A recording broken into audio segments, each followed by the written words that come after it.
March 18th, 1990. 1:24 in the morning, Boston. The city has just finished celebrating St. Patrick's Day. The streets are quiet.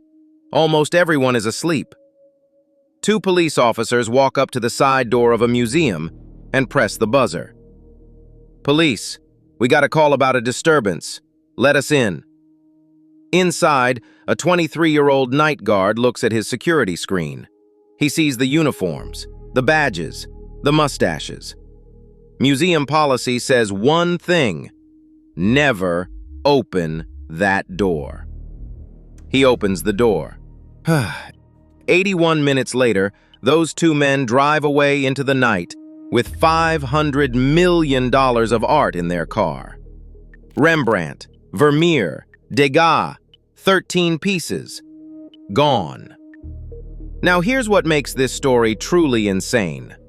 That was 36 years ago. The FBI says they know who did it. There is a $10 million reward that you, watching right now, could still claim tonight. And not one single piece has ever come home. At the museum, the empty frames still hang on the walls, waiting. In this episode, we're going to walk through that night, minute by minute. You're going to learn how two men beat a fortress in 81 minutes. You're going to learn why everyone connected to this crime started dying. And before this video ends, I'm going to show you the one clue the FBI has never been able to explain. Because the museum's motion sensors recorded every single step the thieves took that night. And according to those sensors, the thieves never walked into the room where one of the paintings disappeared from. Only one person did: the guard who opened the door. Stay with us, because this is the biggest unsolved robbery in human history. Chapter 1. The Palace and the Promise. To understand this crime, you need to understand one remarkable woman: Isabella Stewart Gardner. She was rich, she was bold, and in the early 1900s, she did something no one in Boston had ever seen. She built herself a palace. A real one. Modeled after the grand palaces of Venice, Italy. 4 floors wrapped around a beautiful indoor garden with sunlight pouring down from a glass roof. And then she filled it with treasure. Paintings by the greatest artists who ever lived: Rembrandt, Vermeer, Titian, sketches by Degas, works collected from all over the world. When she died in 1924, she left the palace to the public as a museum.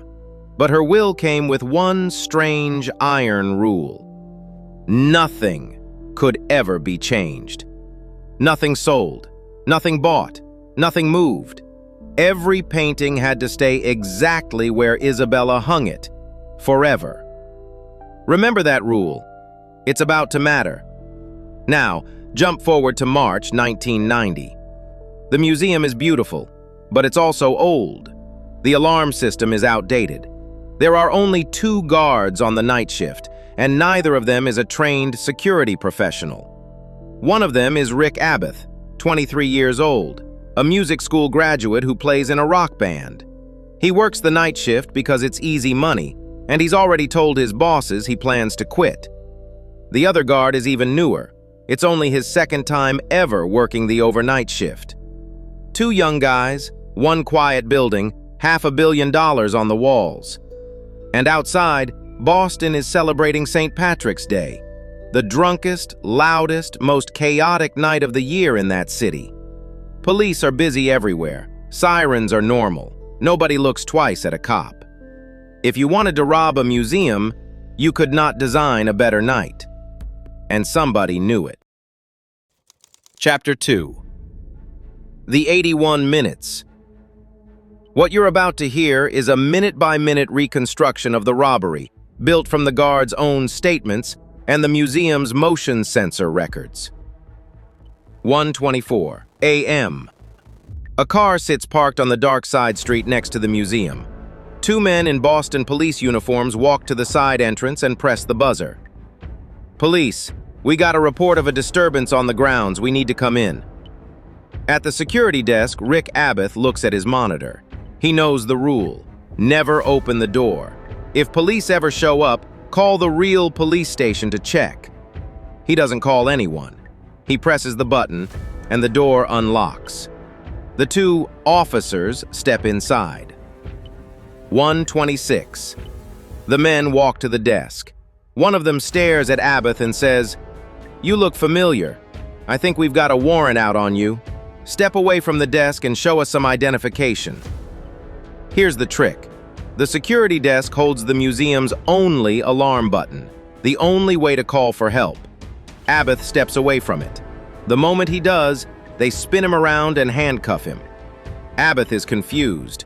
He says, "Why are you arresting me?" And then the second guard walks in on his rounds. They handcuff him too. And one of the men says the sentence this whole story turns on. "Gentlemen, this is a robbery." 1:30 to 1:48. The thieves take both guards down to the basement. They handcuff them to pipes, wrap duct tape around their heads, and leave them in the dark. Then they get to work. 1:48. The motion sensors record the men entering the Dutch Room, the museum's crown jewel gallery. And what happens next is painful to describe. They smash the glass over a Rembrandt, they pull paintings off the wall, and then they take a blade and cut two giant Rembrandt paintings straight out of their frames, slicing through 300-year-old canvas like it's cardboard. One of those paintings is The Storm on the Sea of Galilee, the only ocean scene Rembrandt ever painted in his life. They take the Vermeer, a painting called The Concert. Today, it is the single most valuable stolen object on Earth, worth around $250 million by itself. But now, it gets strange, because these master thieves start making choices that make no sense. They walk right past the most valuable painting in the entire museum, a masterpiece by Titian, and they don't touch it. Instead, they take 5 small pencil sketches by Degas.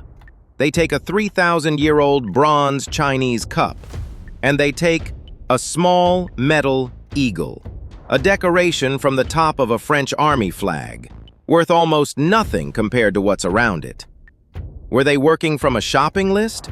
Were they amateurs who didn't know art? Nobody has ever figured it out. 2:28. The last motion the sensors record in the galleries. The thieves head downstairs. But before they leave, they do something smart. They rip out the security videotapes, and they grab the printed paper records from the alarm computer. They think they've just erased every trace of themselves. They missed one thing. The motion sensor data wasn't only on paper, it was also saved on the computer's hard drive. Remember that. It's the key to the final chapter.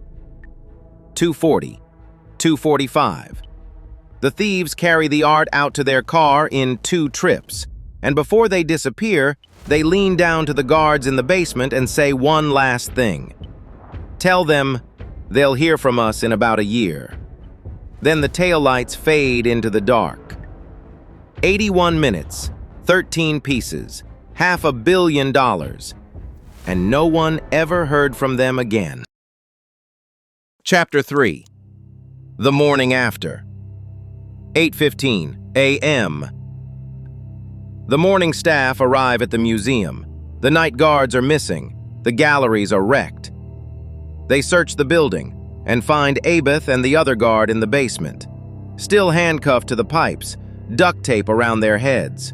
They'd been down there for 6 hours. The real police arrive, then the FBI.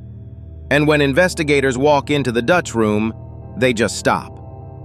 Broken glass everywhere, empty frames lying on the floor. 2 of the frames have ragged edges of canvas still attached, where the Rembrandts were cut out. One agent later said it looked less like a burglary and more like a kidnapping. The news explodes around the world. It is the largest property theft in history. Bigger than any bank robbery, bigger than any jewel heist, ever. And almost immediately, the investigation hits problems.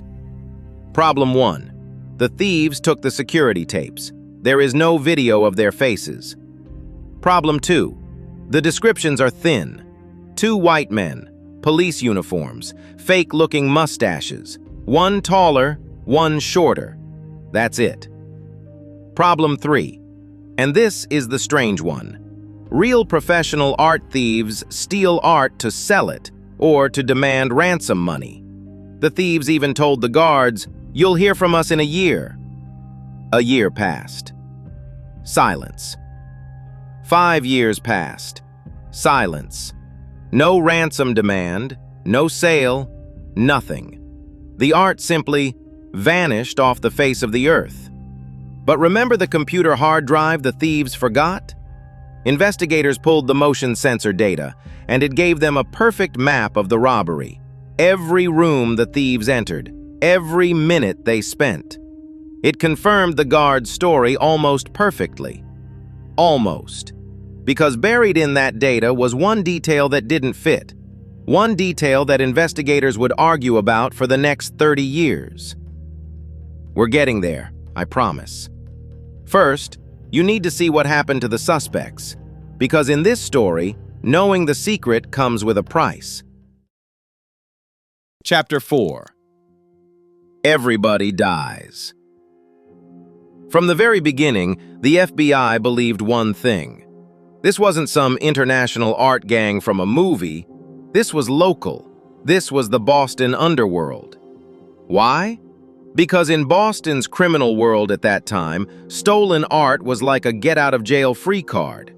Gangsters believed that if you ever got arrested for something serious, you could trade a famous stolen painting to the government for a lighter sentence. To them, a Rembrandt wasn't art. It was insurance. So investigators started looking at Boston's crews, and one name kept coming up: Bobby Donati. A gangster connected to the New England Mafia. Years before the heist, Donati had walked through the Gardner Museum with a friend, a legendary art thief named Miles Connor. And according to Connor, the two of them talked about robbing it someday. Here's the thing. When the heist happened in March 1990, Miles Connor was sitting in prison. Perfect alibi. But Bobby Donati was free. And people who knew Donati said that after the robbery, he was nervous, scared, looking over his shoulder. He had good reason. September 1991, 18 months after the heist. Bobby Donati is found in the trunk of his own car. He'd been beaten and killed. His murder has never been solved. And Donati wasn't alone.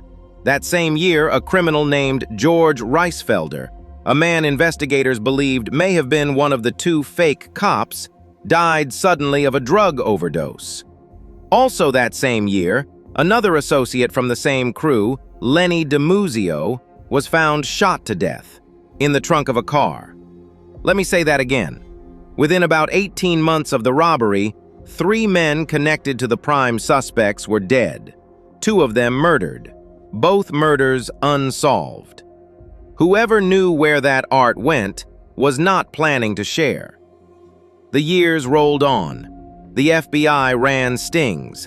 In 1999, they arrested a suspect named David Turner in a robbery setup and quietly let him know that information about the Gardner art could make his problems disappear. He said nothing. He chose prison over talking. Think about that. What kind of secret is worth more than your freedom? By the year 2000, the case was frozen solid. And then, a dying man's widow picked up the phone.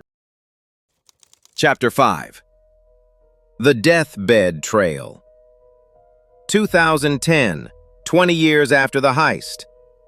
FBI agents interview the widow of a Boston gangster named Robert Garente, a man connected to the same criminal circle as the original suspects. Garente had died a few years earlier, and his widow tells them a story that electrifies the case. She says that before her husband died, he drove to a parking lot in Portland, Maine. He met an old mob friend from Connecticut there, and in that parking lot, he handed the man paintings. The friend's name was Robert Gentile. Suddenly, the FBI has a living target, an aging Connecticut mobster who might be sitting on $500 million of stolen art. They bring Gentile in. They ask him straight, "Do you know where the Gardner art is?" "No idea," he says. "Never seen it, never touched it." So they give him a lie detector test. And when Gentile says he doesn't know where the paintings are, the machine doesn't just flag it. The examiner concludes there is less than a 1 in a million chance that he's telling the truth. So in 2012, federal agents show up at Gentile's house in Connecticut with shovels and ground radar. They dig up his yard. They tear apart his shed. They don't find the paintings. But in that shed, they find something chilling. A handwritten list of the exact artworks stolen from the Gardner Museum, with prices written next to each one. Like a menu, like someone had been shopping the art around on the black market. Gentile says it means nothing. He says he's innocent. Then comes 2013, the bombshell. On the anniversary of the heist, the FBI calls a press conference and announces to the world, "We know who committed this crime." They say the thieves belong to a criminal organization based in New England. They say the art was moved through Connecticut down to the Philadelphia area, where someone tried to sell it around 2002. And then, the trail went cold. So why no arrests? Because the FBI says the 2 men who robbed the museum that night are dead. You cannot arrest a dead man. The government even makes a public promise. They say, "We don't care about punishing anyone anymore. We just want the art. Bring it back, and we can talk immunity. Bring it back, and there's $10 million waiting." Robert Gentile never budged. He denied everything, year after year, right up until he died in 2021. If he knew where the paintings were, he took it to his grave. Which brings us to the last question, the one I promised you at the start, the clue the FBI has never explained. Chapter 6. The Inside Question. Remember the motion sensor data, the record the thieves forgot to destroy? It tracked movement in every gallery all night long, and when investigators studied it, they found something that has haunted this case for 36 years. One of the 13 stolen works was a small painting by Manet. It hung in a gallery called the Blue Room on the first floor. But according to the motion sensors, the thieves never entered the Blue Room. Not once, all night. The sensors tracked them upstairs, in the Dutch room, in the other galleries, but never in the room where the Manet vanished from. So who did the sensors record walking through the Blue Room that night? Only one person, Rick Abath, the night guard, during his rounds before the thieves ever rang the buzzer. And that's not the only strange detail. Minutes before the robbery, Abath did something odd. He briefly opened the museum's side door, the very door the thieves would come through, and then closed it again. Abath said it was just a habit, his way of testing that the lock worked. Investigators weren't so sure. Was it a signal? A message to someone watching that said, "We're ready"? And one more thing. When police searched the museum, they found the empty frame from the stolen Manet, carefully placed on the chair of the security chief's office. Almost like a message. Almost like a taunt.